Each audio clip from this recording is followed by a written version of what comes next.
Charitable trust संपादक विवेकानंद बारिक एवं ये परिषदर सेक्रेटरी अच्छा आम स्थानीय वार्डर 28 वार्डर किसी बासिंदा अच्छा प्रधानमंत्री एवं मुख्यमंत्री आह्वान क्रमे घर घर तिरंगा कार्यक्रम आम आज महापुरुष आचार्य हरिहर प्रतिमूर्ति पाखे कलु। सब बड़ कथा आचार्य हरिहर बढ़िया कथा थिला भल मनुष्यटे हुआ सेटा गोटे माने समाज गोटे भल नीति आदर्श बोली आम भावु एवं सदाबले आचार्य जो आचार्य हरिहर कहते भल मनुष्यटे हुआ से नीति आदर्श देखिए आम युवपीढ़ी मैंने आगू जाते एवं आम अनुप्राणित हो। जय जगन्नाथ। बता कि जय आज आमर 78तम स्वाधीनता दिवस उपलक्षे जो आमर माननीय यशस्वी प्रधानमंत्री नरेंद्र मोदी कहते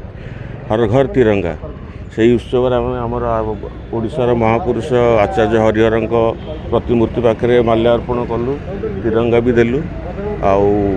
आटा मोर समस्त आह्वान जे प्रधानमंत्री जोड़ा कहते भारतर एकता आनिबा हर घर तिरंगा करवा आ सबकि भूलिकी आगू बढ़िया। विस्माराणी नायक मो घर आचार्य विहार साइंस पार्क बस्ती गोटे आज घर घर तिरंगा जे आमर प्रधानमंत्री नरेंद्र मोदी से जो आह्वान देते हिसाब से आम जे हर घर तिरंगा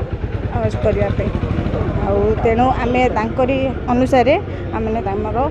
से जो नियम हिसाब से आम पालन कर। शिशिर कुमार महापात्र सेक्रेटरी आचार्य विहार परिषद आज तुषार चैरिटेबल ट्रस्ट एंड सुनादेई मंदिर समिति आनुकूल्य आचार्य हरिहर स्टाच्यू पाखे आम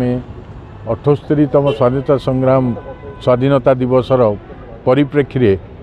गोटे दिन आगुरी अगस्त 14 आम आमर मान्यवर प्रधानमंत्री नरेंद्र मोदी आह्वान क्रमे घर घर तिरंगा कर्म आम एठारे तिरंगा उत्सव पालन करुचु से अनेक अनेक धन्यवाद समस्त को एठारे उपस्थित थिबा समस्त कर्मी तुषार चैरिटेबल ट्रस्ट कर्मी मान हार्दिक शुभेच्छा जनाऊँ।